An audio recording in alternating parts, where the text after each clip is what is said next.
The broadcast is now starting. All attendees are in listen-only mode. Hello, everyone, and thanks for joining us today for the webinar Addressing Problem Behavior, a Successful Team Approach. Before we get started, I'd like to go over a few housekeeping items so you know how to participate in today's event. To the right of the screen is the control panel. As an attendee, you will have the option to listen using your computer or phone. To switch, just select telephone in the audio pane and follow the dial-in instructions. If you're having trouble hearing us, please send us a question and we will assist you. For today's session, we have also shared some materials located in the handouts panel. You can download these materials at any time. At the end of the presentation, we will email a certificate of attendance that you will be able to download. Since your mic is muted by default, you can submit questions to our presenter by typing them into the questions pane at any time. Please keep your questions general and not so specific to any particular individual. We will hold off answering any questions until the end of the presentation. Now, since most of you are here now, let's get started. And we will now begin the recorded portion of today's webinar. To those that have just joined us, good afternoon and welcome to today's webinar, Addressing Problem Behavior, a Successful Team Approach. My name is Tracy Cook and I am the host for today's event. It's great to have you all here today. I have the distinct pleasure of introducing today's speaker, Dr. Jane Barbin. Dr. Barbin is a licensed clinical psychologist, board-certified behavioral analyst, doctoral, and licensed behavioral analyst in Virginia. She founded Behavioral Directions in 2001 and currently serves as an executive director consulting to parents, educators, and public school districts while collaborating across disciplines to promote successful outcomes for those with autism, behavioral disorders, and related disabilities. She previously trained in behavioral psychology at Johns Hopkins University School of Medicine and Kennedy Krieger Institute. She is one of the founding directors of the Ivy Mount School Autism Program, is former president of the Maryland Association for Behavioral Analysis, and is on the board of directors for the Association of Professional Behavior Analysts. Through her work, she advocates for disability awareness and provides training to parents and professional groups at the local and national level. Her interests include teaching executive functioning skills to learners with special needs, factors related to effective school consultation, and quality indicators in autism intervention. So, without further ado, I'll turn it over to Dr. Barbin. Take it away. Thank you for inviting me to present this topic, especially as we are now in August and back to school is around the corner. This topic is especially important for parents, educators, and other professionals as we start to think about setting students up for a successful school year. So thank you everyone for joining us. Before we start, I will elaborate a little bit on my experience as a consultant working with private and public schools for the last 2 decades. As a consultant retained by a large public school district for several years, I worked directly with a team of teachers and parents to create effective behavior plans for individual students with problem behaviors. And this included training teaching teams and measuring outcomes with a database system. I also currently continue to work privately with individual families and partner with schools on a regular basis for the same reason. So that's a little bit more about me to give context to the presentation. So let's get started. Here's my contact information if you would like to reach me later or if you have any follow-up questions. We do frequently post information related to autism and problem behavior on our website, where you can also sign up for our e-newsletter and find a link to our Facebook page. Next slide. Now for the objectives for today's presentation. I will be focusing the content on the process of behavior change within a school system. We will review reasons students might engage in problem behavior or the functional assessment process, discuss essential components of a good behavior plan, and problem solve when a plan is not working. We will also review when help from an outside professional may be needed.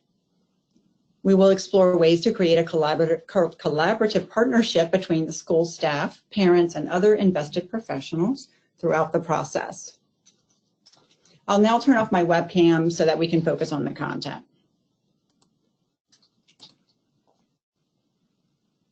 Next slide.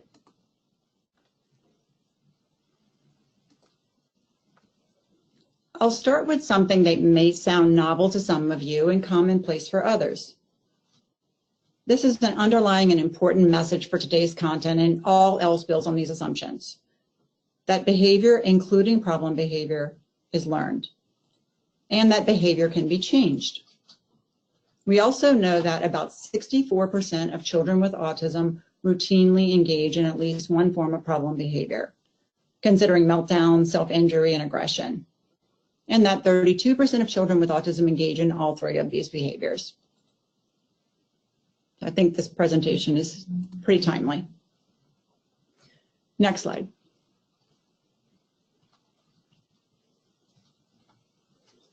We must also understand that problem behavior serves a purpose for the person. Problem behavior occurs within an environmental context. We need to think about the antecedents and the consequences when we look at behavior, and we'll dig into that today. We also know good behavior and problem behavior relate to what is being reinforced. So these are some basic assumptions that we'll go on today as we continue the presentation. Next slide.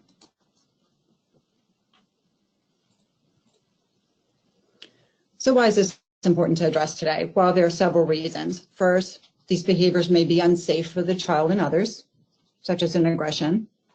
These behaviors may interfere with skill acquisition, and they can be socially stigmatizing to the person. These problem behaviors may reduce available opportunities. So we've heard parents say that their child was asked not to participate in a private speech or OT session, other interventions or social groups because of their behavior, and students we have worked with have also been removed from inclusion because of their behavior. There's also social challenges with friendships.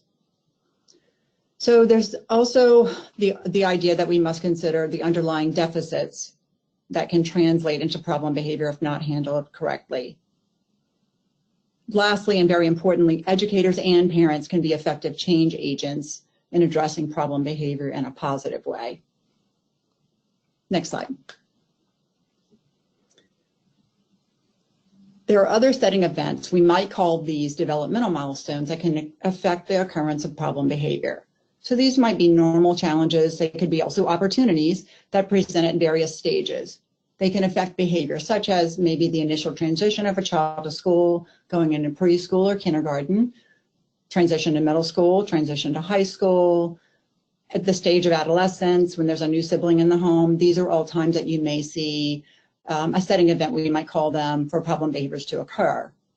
There are also other conditions that can set the stage for problem behaviors to develop. We think about autism, we think about anxiety, ADHD, learning disorders, where the content is too hard for the child, and if not addressed properly, problem behaviors can result. And then there may be poor executive functioning skills, where the child may get stuck, be inflexible, may not be able to initiate a task easily, cannot shift between two tasks. So how this is addressed by adults in the child's environment is critical for problem behavior in terms of encouraging or not encouraging it to develop. Next slide. But it takes a team to help ensure that the proper supports are in place. And if the child is qualified for special ed services, it takes a team to ensure that their special ed rights are also upheld. IDEA, or the Individuals with Disabilities Education Act, or IDEIA, Individuals with Disabilities Education Improvement Act, which aligned IDEA with No Child Left Behind in 2004, is a federal mandate for those individuals who are eligible for services. So let's quickly review the special ed process, starting with eligibility. Once a child is found eligible for special ed services, and this is either through the infant and toddler program up to age 3 or through Child Find for school-age children, the federal mandate of IDEIA applies. Under this act, eligible children have the right to be educated in the least restrictive environment, to receive a free and appropriate education, FAPE, to have an appropriate evaluation, to have a proper I.E.P. created, for parents to be involved in the process, and for procedural safeguards to be in place so that their rights are upheld. So in some districts, the functional behavioral assessment and behavior intervention plan components, which we will discuss today, are not actually part of the IEP. In some districts they are, and some that they're not. So when they're not, there's less protection for the child. So we need to look at other parts of the IEP to address behavioral needs. So I will work in information today to broaden our, our view a bit to include those. Next slide. A functional behavioral assessment, or an FBA, begins the process of understanding why problem behaviors are occurring so that we can more effectively address them. FBAs seek to answer the question, why does he or she do that? And that why helps us guide our response to the problem behavior. Again, looking at the antecedents, what might occasion the behavior, what sets the stage for them to occur, and this consequence. The things that follow, those events that follow problem behavior and may keep it going. We know that the school format varies and how this is addressed. We know we need to conduct a solid assessment to identify the function. And this requires a lot more than completing a form or doing informal observations, which we often see occur in schools that we support. Next slide. We also know that interventions based on the function of the behavior are more effective, more likely to be effective, and less likely to involve aversive procedures. Behaviors can look identical, but have different functions. This is an important point to underscore. So by the look of what we see for that problem behavior, that does not tell us the function. Aggression can occur for multiple reasons, and so that's what we're going to discuss today. Our goal is to replace the function of the problem behavior with new skills, communication skills for the child, tolerance skills for not having a preferred item that they might want. So then we get to who might request this FBA. So school staff, such as a special ed teacher or an administrator, can request it, but also know that parents can request it as well. And the parents would request it, of course, if they have problems or concerns with any of the child's behavior. And this should be documented under the present level of performance section of the I.E.P. I think that is an appropriate place for that to go so that we start documenting our process. But know that an FBA can also be done outside of the school process by a professional credentialed in the field of behavior analysis or a board certified behavior analyst. Next slide. Let's look at understanding the context of the environment as we look to address behavior in the child. For me as a clinician who consults often in schools, I know we need to start with understanding the school environment itself. If we don't consider the variables at work within the environmental context, we are not as likely to be effective. What is the philosophy across a multidisciplinary team? We need to be considering that so that we can develop rapport with the team and come together and create shared goals so that we can address them together. We must commit as a team to evidence-based practice to address problem behavior, and that will focus on applied behavior analysis. Next slide. Speaking of behavior, what does problem behavior look like? The range is wide, as you can imagine, and very individual. So here are just a few. Disruption might be calling out in class, might be throwing items. Task refusal may be not initiating a task when asked, getting out of the seat, in the classroom. Tantrums might include whining, yelling, getting under the desk. Aggression can include pushing or hitting peers, biting, a multitude of other things. And self-injurious behaviors might include self-hitting or head-banging. And then in autism, often we see repetitive behaviors, such as repetitive movements, repeated words. So to start, we must clearly operationally define the problem behavior with an agreed upon definition. For example, what would constitute task refusal? Would it be task refusal if a second prompt is given for the child to start the task? How about a third prompt? What about the time lapse in between the prompts? We need everyone to agree on the operational definition of the problem behavior before we start. Next slide. And why did these behaviors occur?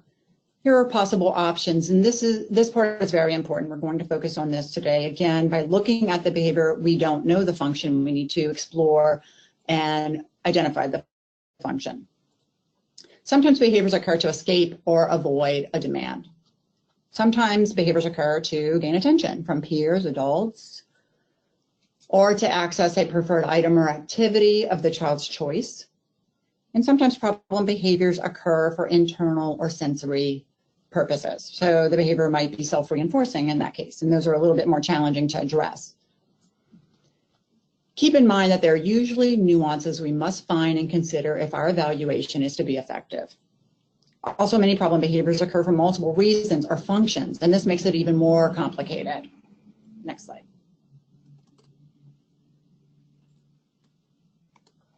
But the key is to understand the reason. Why is the behavior? What is the behavior communicating? Then we're on a better path to identifying the most effective way to respond. Next. We need educators to have proper professional development, in-service training, and technical oversight and support for a proper FBA to occur. IDEA mandates FBAs in certain situations, but we have few guidelines to follow that have been given to schools. And schools are often without agreed upon methods within the counties and across counties. So we should avoid teacher-generated non-norm measures. I will share some normed measures today with some caveats. We also know that educational teams get minimal training in this area. I think we can agree on that. I think often teachers are looking for more training in my experience. We also know that data collection is usually by the special education teacher, and it could entail the teacher's impressions without collecting any additional data. Finally, we know the ABA field can help, and it provides a solid methodology as the standard in our field, and I will share that today. Next. Functional assessment, or the term more often used by schools, functional behavioral assessment, is a set of procedures used to identify the reason the behavior is occurring. And it usually involves a combination of a few things. Indirect assessment, where there's no direct observation, might involve rating scales filled out by adults that know the child, or an interview with important adults in the child's life. 2 rating scales I can list here would be the FAST, the Functional Analysis Screening Tool, and the QABF, the Questions About Behavioral Function. Again, these do not involve direct observations of the child. Then we have descriptive assessments, where we are observing the behavior in the context. The structured antecedent behavior consequence analysis is one such example, where you're observing and you're completing a form. Finally, functional analysis, which is observing and measuring problem behavior in at least 2 contexts, derived from an interview and testing if the behavior occurs in one context and not another. For example, this requires some advanced training in ABA. So some of these resources, materials, or tools, including a caregiver interview, are included in the handouts provided in this seminar today. Note that we should do a caregiver interview and direct observation of the behavior, though we may include other measures. So in general, our rating scales, even the ones I'm proposing today, have not always been found to have adequate reliability and validity to predict the true function of problem behavior. So we need to dig deeper. And that's where a functional analysis, again, requiring some advanced skills, can come in handy. Next. Here's the FAST, which is an indirect measure, as mentioned. In this measure, a rating form should be completed for each problem behavior of concern. So not combining problem behaviors, because there may be different functions of each behavior. Also, multiple adults can complete the form on one behavior. So the form gets scored at the bottom and shows some possible functions that were identified, and it can help us get on our way. So if we're using an indirect measure, which could be better over a school-created or non-normed form, we want to be sure to combine with other methods. So when you're looking at this form here, do have the teacher complete the open-ended section to the left, because I find I often get a lot of insight from the teacher's input there in terms of what settings does the behavior occur, and that's a mini interview that can help us if we're going to do a functional analysis. Here's another tool, and this is from Brian Iwata and team. This is the structured ABC analysis, which is completed while actively observing. Often we see schools use general ABC forms, which can also be less accurate. So in this case, if a general ABC form is used and not a structured, like pre-printed one, the adult's recording will then depend on variables the parent or teacher feels to be important. So we might miss something or not be aware of a variable that is really impacting the behavior. So again, these 2 forms that I just shared are included in the handouts for today's topic. Next. Again, we are looking at antecedents when we're doing a functional assessment. What's occurring before, such as a skill deficit in communication, maybe the child's difficulty maintaining attention to a task, and that can establish escape as more reinforcing. So it gives us ideas of things that might happen before. We need to look at that part of the equation. And then consequences, what's happening after? Is the child getting someone's attention or a break through problem behavior? And that can keep that problem behavior going. Something we need to think about, the before, the after. Next. In a functional analysis, we directly manipulate and observe environmental events to test our hypothesis. In a standard functional analysis, we're going to rapidly alternate 4 conditions in a multi-element design. These conditions would be testing for attention, escape, alone, and then we would use a play condition as a control to evaluate the function. In a brief functional analysis, this is a variation of using shorter sessions of the above example. In a precursor analysis, a variation of the functional analysis as well, this can be safer because what we're doing here is assessing specific behaviors which precede the more dangerous behavior, because maybe testing the dangerous behavior, again, could be dangerous.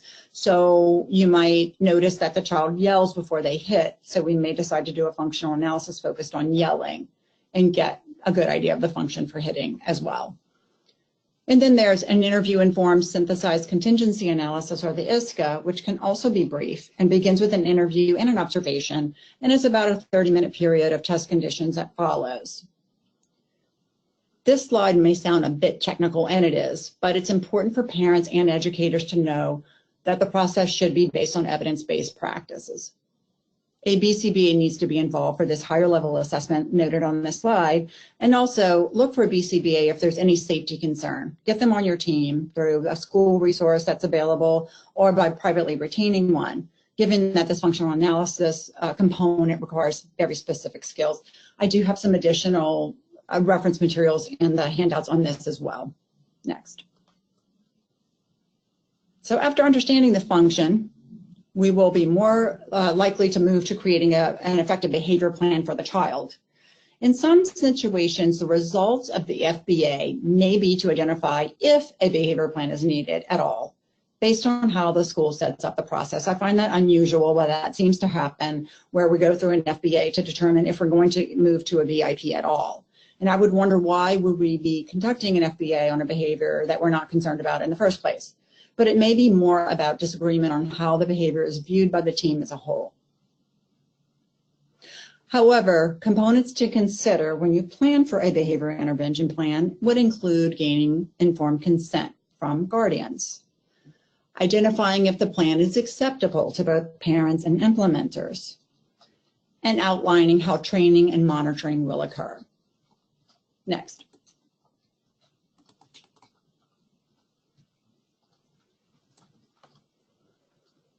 Other necessary components of a behavior intervention plan that deserve to be underscored include operational definitions, which we touched on before. It's what constitutes the behavior for consistency across adults, that we're scoring the same thing. We're looking at and noting what we're trying to address, what we're trying to decrease in this case. What does it look like? What does it sound like? And as we go along, inevitably, I find even in our in-office ABA clinic, we're modifying operational definitions. We're determining if those definitions need to be revised based on a different behavior that we're seeing or something we're not exactly capturing, but we do need to be working off of operational definitions. We need to plan to teach functionally equivalent replacement behaviors. For example, waiting or requesting, raising for the child to raise their hand. Now, then again, these have to match the function or the reason the behavior is occurring. And we need to reinforce good behavior quickly and often. Another essential component that must be in a behavior plan is, how should adults respond to the problem behavior? Let's define the adult's response when the behavior occurs so that we can be consistent on the plan. And finally, outcome measurement is a necessary component. We need objective data to determine that the plan is or is not working. It's often best practice to teach 2 replacement behaviors for every problem behavior, and it's also good practice to include prescriptive language for the child, what they should do, versus proscriptive language, what they should not do. An example could be on behavior during transitions in the hallway in a school. We might direct the child to have your hands on your hips in the hallway versus no pushing. And this would be a little bit more descriptive as what to do versus what not to do. Next. Fitting with the IEP format, we can both modify the antecedents, and this ties in with some later slides. We can modify the antecedent to accommodate the behavior or the deficit so the challenge is reduced. We can change the environment, change the task, or on the other side of the equation, we can remediate the deficit, which helps the child learn to face and manage the challenge. And here on both sides, we need to be thinking. When we look at a behavior plan, we need to be thinking about how are we accommodating the child's needs, the child's deficits, how are we remediating the deficit so that they can manage and then, have the skills to meet that function otherwise. Next. And we need to be thinking of the skills we need to teach a child with problem behavior. I'll mention a few of these. I think this list is so powerful. Teaching the child to communicate based on the function of the behavior. If they're trying to escape, teaching a way to ask for a break. Teaching the child to tolerate when reinforcers are not available, when they're ended, when they're not coming, when they're delayed. Teaching play and leisure skills to compete with internal or sensory functions that we might find. So if the child can develop better play and leisure skills, we may see some of those internally motivated behaviors drop, such as self-talking or pacing and those types of things. Teaching appropriate ways for the child to gain the attention of others. Teaching compliance with usual directions. Teaching the child to escape or avoid situations that are unpleasant to them in an appropriate way by asking, I need a break, help me please. Teaching them how to gain access to and keep their preferred items. And we need to extend those skills as they occur to relevant people and contexts in the child's environment. So a really powerful list will be good to go back to later when you're writing a behavior intervention plan. Next. Interventions, which are antecedent-based, and this is the accommodate side, can involve many things. So here's some other ideas. In the next couple slides, I'm giving ideas, and of course, we're going to want to tailor to the child. We might give the child a choice. We might reduce demands in the child's environment through teaching them to request help or a break or easier work. We may visually structure roles and expectations. What do you do? What do we need you to do? What is expected here in morning work? Have that outlined. So a visual daily schedule can help as well. Providing more attention or breaks to the child. Sometimes we schedule attention or we schedule breaks so that the child is getting enough of those and has no longer the need or desire, let's say the desire, to engage in that problem behavior for that reason. And we might reduce noise or verbal prompting in the area, which might be overloading to the child or overwhelming. And sometimes in our field, we talk about enriched environment. We might enrich the child's environment by adding more preferred items, a preferred location, ways to gain access to more preferred things for good behavior, or just in general that the environment is more enriched so that the child is less likely to engage in problem behavior. So this again is that accommodate side, the before behavior happens focus. Next. And so we would seek first to prevent the problem behavior as we've been discussing. Next. And we would seek to teach alternative skills. So if the behavior is grabbing from others, we would teach the child to share. If the behavior is calling out, we might teach the child to raise their hand.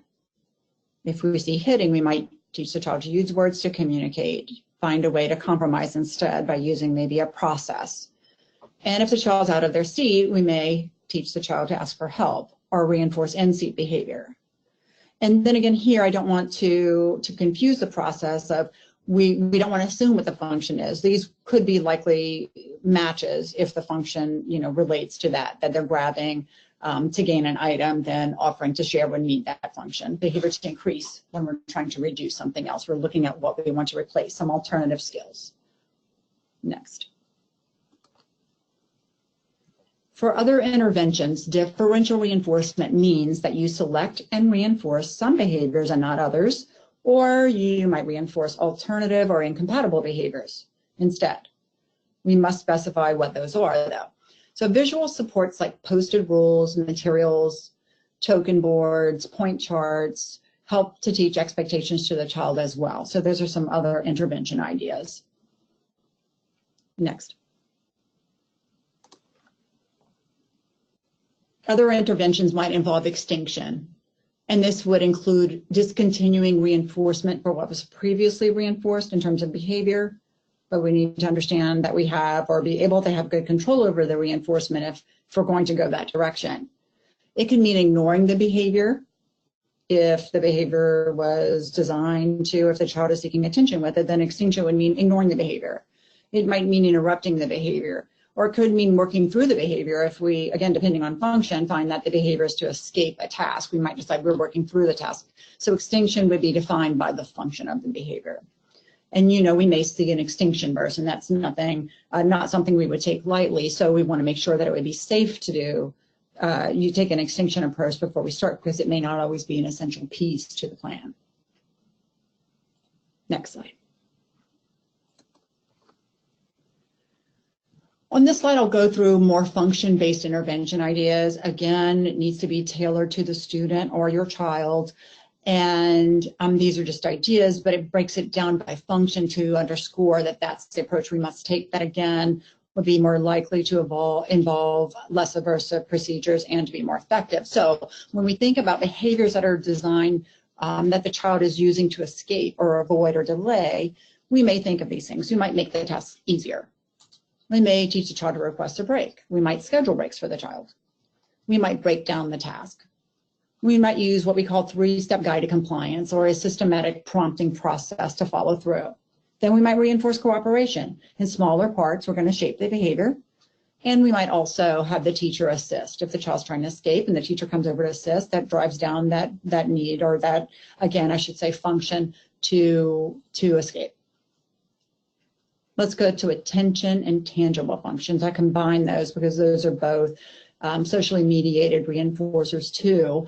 But here we're possibly teaching the child to request attention, request the item.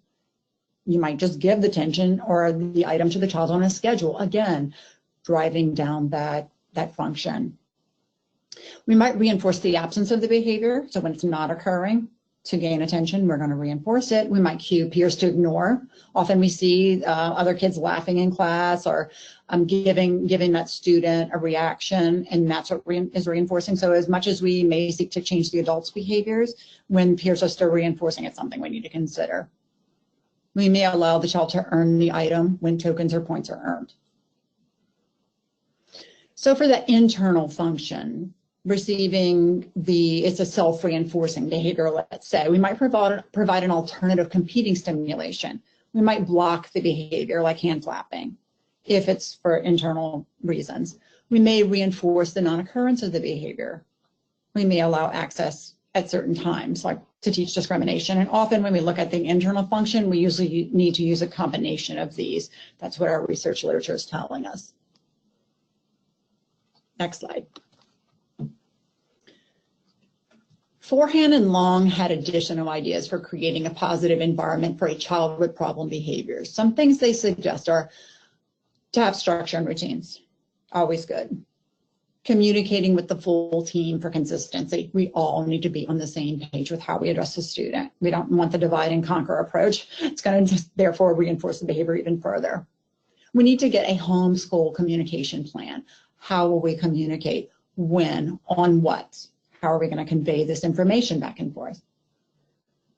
We need to request feedback from the child and take turns talking, which means we're listening with a child that's vocal, where we can understand what's happening and really try to plan an effective approach.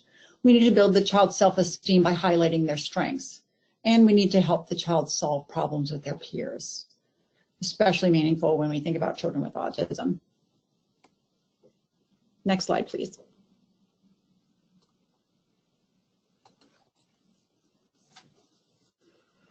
We've covered a lot here, and we also know this process can be difficult. We work with lots of early career teachers trying to get on top of this process. Staff training and experience in the area of problem behavior varies widely. I've seen that personally and professionally, and I think that's experience across the board when I speak with my colleagues around the country. We suggest teachers always seek out resources and supports. Sometimes classroom management strategies are needed. Sometimes a student-specific system is needed. When you have a resource room or a self-contained classroom, putting specific procedures into place as a system can set that classroom up for success. So hopefully a little humor kind of gets us through this hard time, people trying to figure out this process and some of the technicalities that I've reviewed today. Next slide. Let's move to another essential component of an effective behavior plan, and that is measuring outcome. This is not optional, but it needs to be fit to the setting. It needs to be fit to the student. It's not just a blanket, form that you would use. It must be tailored.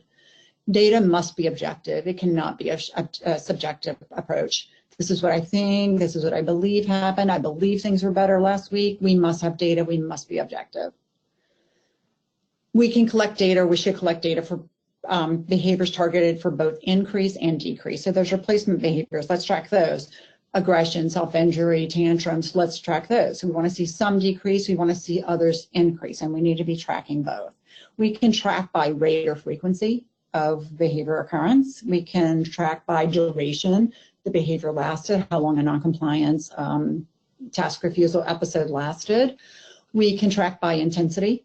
If we have a scale that's objective enough, was that high intensity self-injury, moderate, sometimes we'll define high or moderate intensity self-injury by redness on the skin or the sound of, how hard, like the distance of the slapping, if there was any visible damage or tissue damage to the area on the child's body. Latency is another measure we will use. For latency, we're talking about how soon after a signal does the behavior occur. And often we use percentage of intervals, like yes, no, every 30 minutes. Did it occur, did it not? It's still objective. It's a bit easier for teachers. And we're really going for high integrity data, not 24 hours of data, not data the entire time the child's in the school system, although sometimes that can be helpful and needed. We just want accurate data that we can use adequately to determine if our plan is working, if the behavior is changing. And of course, we can also look at the percentage of opportunities in which those behaviors occur. So when there was an opportunity to ask for a break, or there was an opportunity to engage in problem behavior because a signal occurred, like a task was presented, for example, did that occur? Did that behavior occur? So we need to obviously collect that accurate objective data. So often I see frequency data collected and sometimes graphed by school teams, just straight out, just on the y-axis frequency data, number of times it occurred.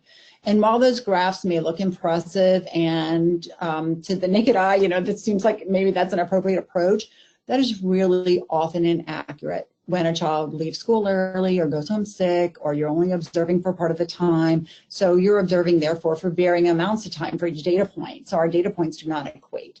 So we need to be looking at like rate per hour or percentage of intervals or an objective way to analyze behavior so that we base our decisions on if the intervention is working on accurate data. Next slide.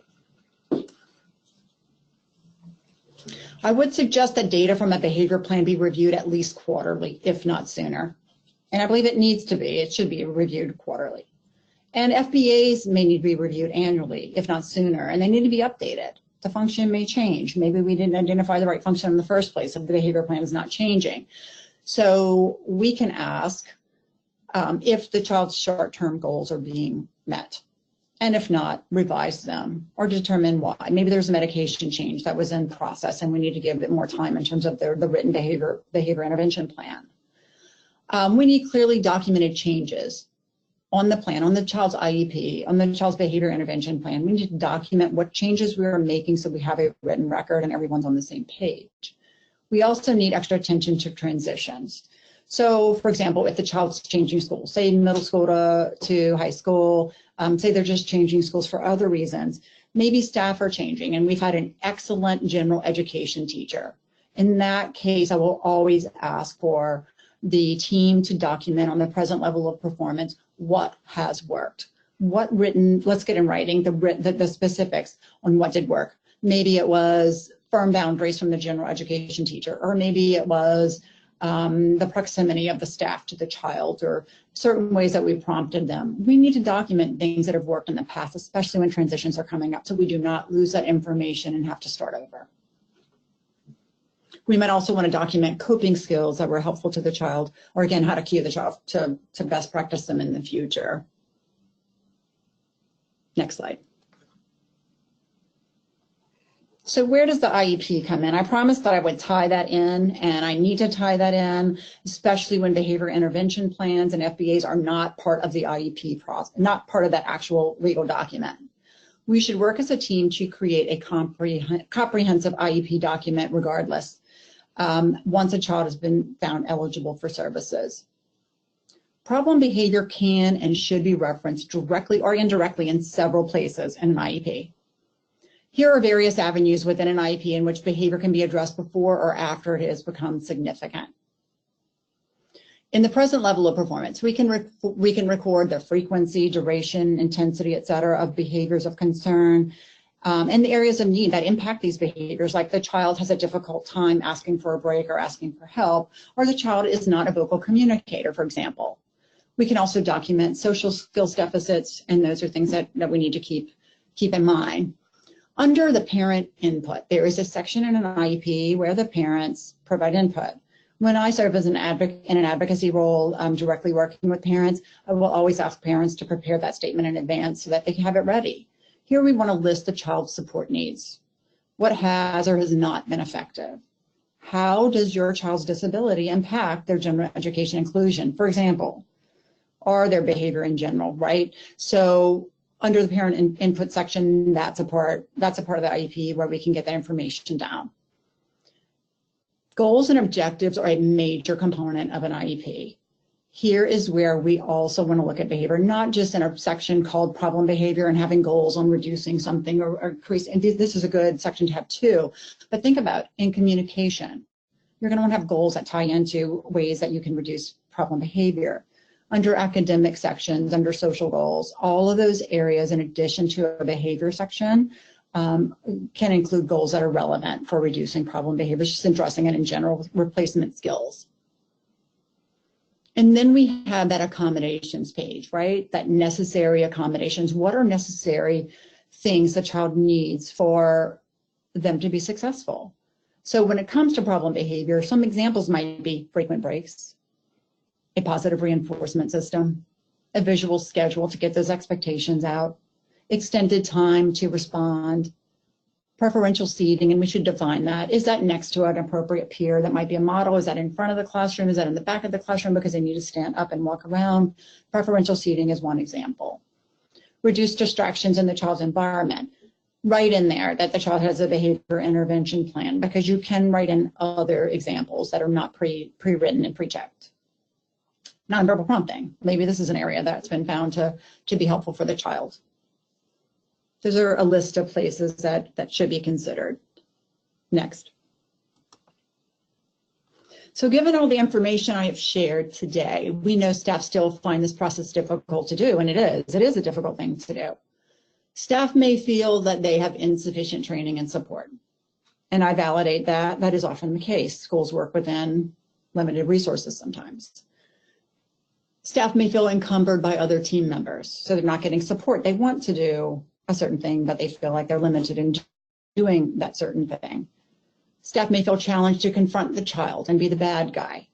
They might feel it sets a bad example to accommodate one particular student, or that it takes too much time and resources for that one child and we have other children to address.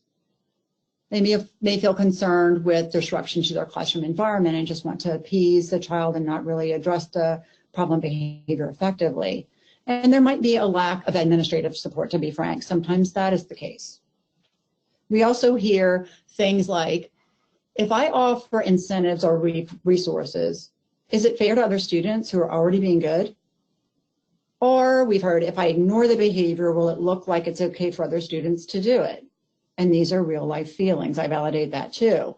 I've also heard a fairly new general education teacher tell me, and she had a great understanding of individual students' needs. And again, she was a general ed teacher that's fairly new in her career.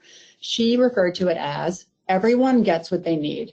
And she was always willing to try new strategies that I gave her to keep that one child with autism in her classroom, in that general education classroom. I was so impressed with her. And she found ways to get around that. But I know each school is different, and each, administrator has a different, way they want the school to operate. So these are areas to think about, because we need to problem solve these to figure out why are we not getting to that best practice approach.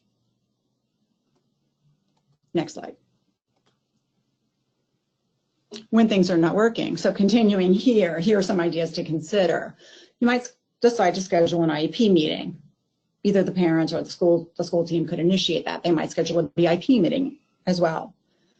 One place to go would be to collect fidelity data on the plan. How well is the plan being implemented? So we might divvy up or, create a component analysis of that behavior plan and check to see how well the components are implemented. So we're looking at the adult's behavior in this case. Outside professionals may need to help with creating such a form and doing that well, but that's a technique that we often use when we go in to observe to see how well the behavior plan is actually being implemented. Now then we can look at the data to see if the child's responding once we know the plan's actually being used as intended. We also want to consider ways to maximize generalization and maintenance of the plan. We want to evaluate if database decision making is in place. And as I mentioned before, are the data accurate? Are they accurate? Is what we're collecting accurate? And we could return to the FBA process itself and involve a more highly trained staff person or BCBA, or just the whole team may need to redo the FBA if we're not finding effectiveness. We might have identified the wrong function. So there are several avenues and procedural safeguards, including other things like filing a complaint, mediation, and due process that are all part of those procedural safeguards available to students eligible for special education services. And there may be a special education advisory committee in place in your county, and teachers and parents are encouraged to stay involved in those, and that's a great avenue too for behavior change across the system. I want to give another website that's actually not in your handouts, and it's called rightslaw.com, WRIGHTS law, all one word, Rights Law, WRIGHTSLAW.com, is also a very helpful website that goes through legal proceedings and processes that may be helpful in understanding a child's special ed rights. Next slide. When things are not working, suspension and expulsion may occur. And this is a hot topic right now. I'm sure many of you have heard of this. If a parent is asked to pick up their child related to their child's problem behavior, they should make sure to get that request in writing from the school. They should also know that after 10 total days of suspension, this is not consecutive days, but 10 total days, and they can be partial days, a manifestation hearing or meeting should occur to determine if that behavior is a result of the child's disability. It's called a manifestation hearing, as mentioned. So if so, other avenues such as creating an FBA or BIP or revising those that are in place need to be explored. And that's a very important safeguard parents should be aware of. Parents must understand also, in addition to the safeguards, that the team should work together to keep open communication and collaboration in order for our whole process to be effective. So sometimes we're rebuilding communication and collaboration when that is broken down. Next slide. It may also be helpful to better understand the purpose that schools exist. So what are the goals of the school system? Schools exist to enhance educational outcome of students. Clinical practice may be the focus, though evidence-based practice is mandated by IDEA. So again, let me rephrase that. Clinical practice may not be the focus in a school, but evidence-based practice certainly is. And schools operate within designated and limited resources. We need to acknowledge that. I think we know that, but I think we need to acknowledge that when we're going through this process. But behavioral consultants, advocates, and medical professionals can also bridge the gap between educational and clinical practice. So if involved, a private behavioral consultant's role could be to help bridge that gap, as mentioned, and to transfer skills developed in other settings, such as the home or the community, back to the community setting. Next slide. So clearly a partnership between schools and outside professionals is important, especially when the child is being serviced in the home as well. A couple months ago, I conducted research for another presentation by surveying school administrators on their experience with behavioral consultants and BCBAs. This was fascinating research, and I got a really nice response, candid responses from many of the administrators in our local area. I know we have some administrators and some behavior consultants joining us today, so this seems especially pertinent. I found that school administrators perceived that behavior consultants often discounted teachers' input in meetings and did not always understand the role of the school. And that was a comment made by several of the administrators. On the other hand, schools also found behavior consultants, or BCBAs, most helpful in defining and giving ideas for problem behavior, the content of our talk today. They found that these behavior consultants were most helpful in that area. They also found them helpful in providing an interface between home and school and suggesting a process for monitoring data. And that's great because that's a skill set we certainly have as BCBAs. Another administrator noted, they have, meaning BCBAs, have a specific set of valuable skills that can be helpful if not forced upon the team. And I left that in there for emphasis because I thought that was important in terms of being collaborative. And another administrator noted, showing respect for visitor policies and staff schedules for observations will go a long way towards helping our school prioritize you as an outside consultant. And I thought that was really well put, and some information that we need to consider as well. Next slide. Let's look again at when outside consultation may be needed. So we're going to wrap up here with looking at this needed area, because sometimes there may be safety issues that come up where you do need additional consultation, either as a higher level resource within the school or as an outside professional. They add expertise. They can add additional expertise. They give an objective opinion a lot of the time, and they can fill a knowledge gap that might be occurring on the team. Might want to involve them when more in-depth evaluation and treatment is needed, such as when the behavior is unsafe. They can be helpful when observing across settings, especially if there's a home tie-in and that consultant also is working in the home with the child. We need that tie-in. They can be helpful for initial and ongoing training for high fidelity behavior implementation. They can be helpful for problem solving on time constraints and when there's internal resources that are limited to help to figure out how to manage that. They can be helpful when they bring together parties, again, as a change agent to commit to an outside plan. And with monitoring, again, going back to helping establish data collection processes and having a plan for adjustments. So that said, I would wrap up today's content by going to any questions that the attendees may have for us. Thank you, Dr. Barbin, for today's session, and that concludes the presentation portion, and we'll begin the Q&A session of today's webinar. We will now begin answering questions submitted during today's presentation. As a reminder, you can still submit questions to the questions pane in your control panel. Dr. Barbin, our first question, what should you do when our son has I.E.P and after 1 year continues with the same behavior? That happens often, unfortunately. I would reiterate a few of the points that I made in the presentation. One, I would say go back to the function, maybe go back to that FBA and determine if you have the right function. Because we know FBAs conducted in schools often involve informal observations and teacher impressions, to be frank, and we know that they are working on limited resources, it may be time to step it up and go to a functional analysis and get a BCBA involved if one is not involved up to this point.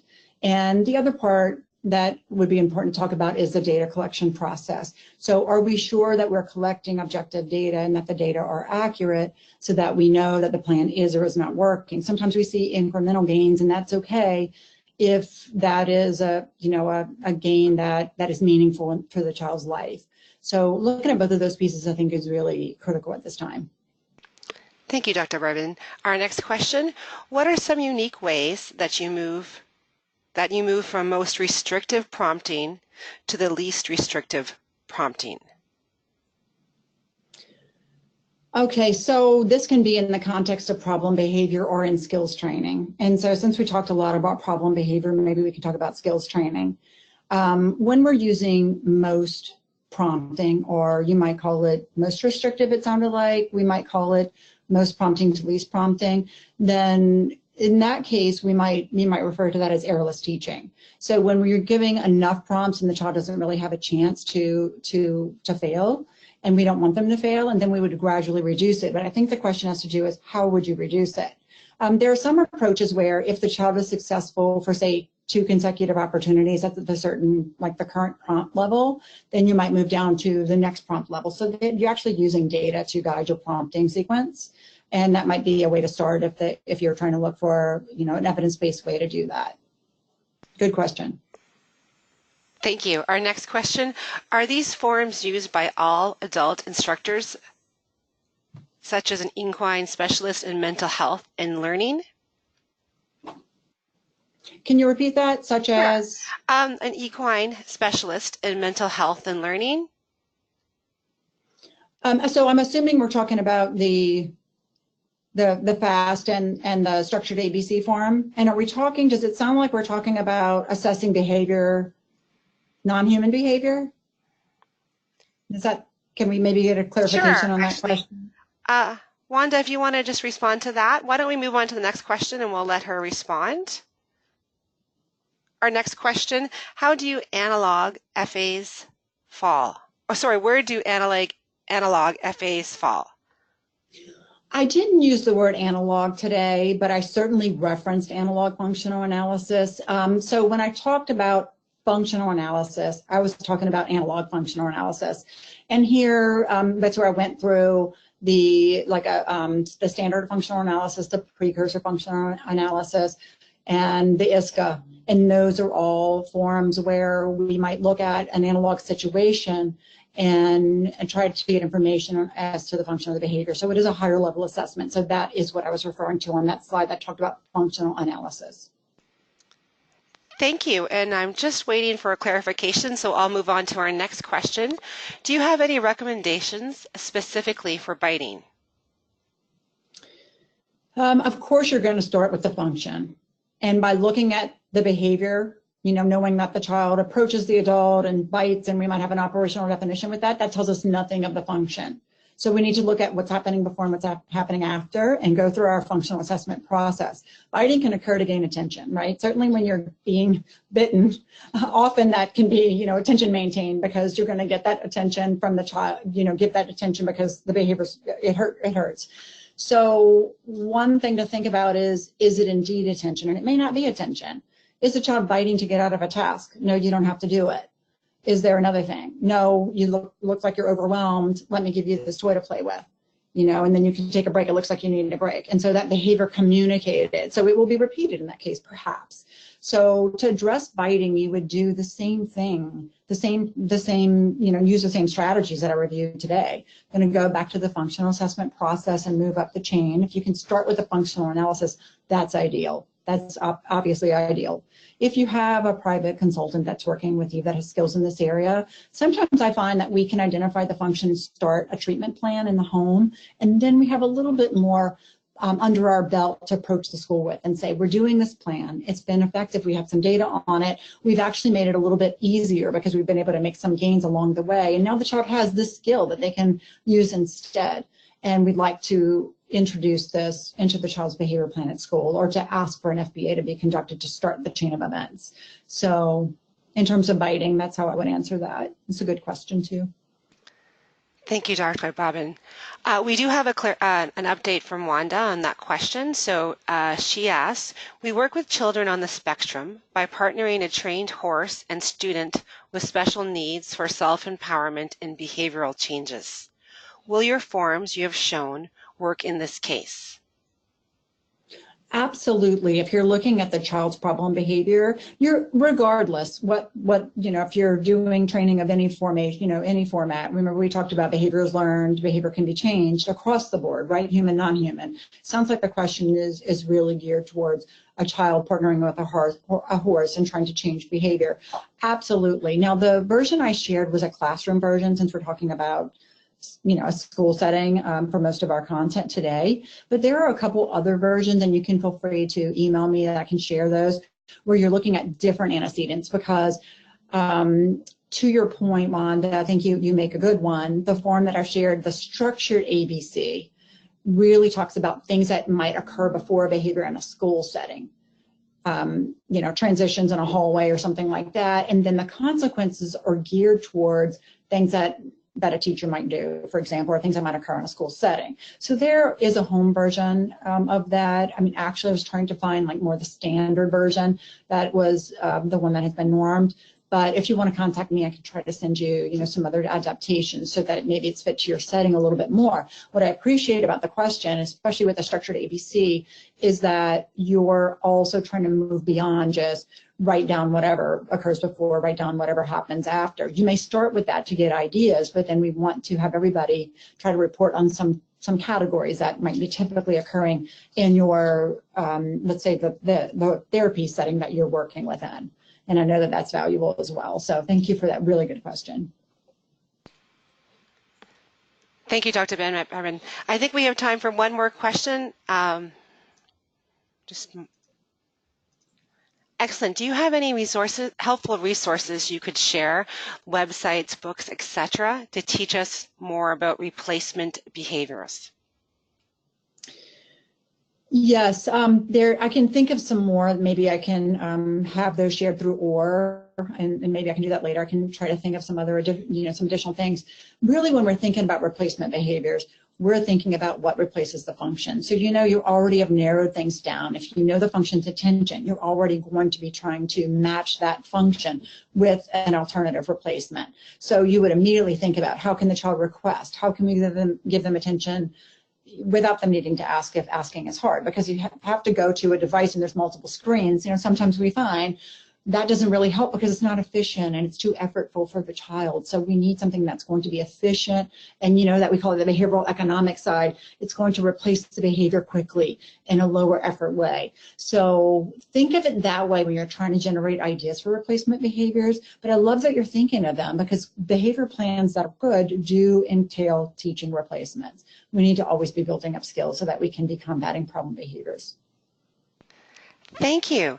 And by looking at the time, that is all the time we have for today. So again, thank you, Dr. Barbin, for your excellent presentation. And thanks for everyone for joining us today. Once we close out of this event, you will receive an exit survey. We would appreciate it if you can complete that and provide your feedback.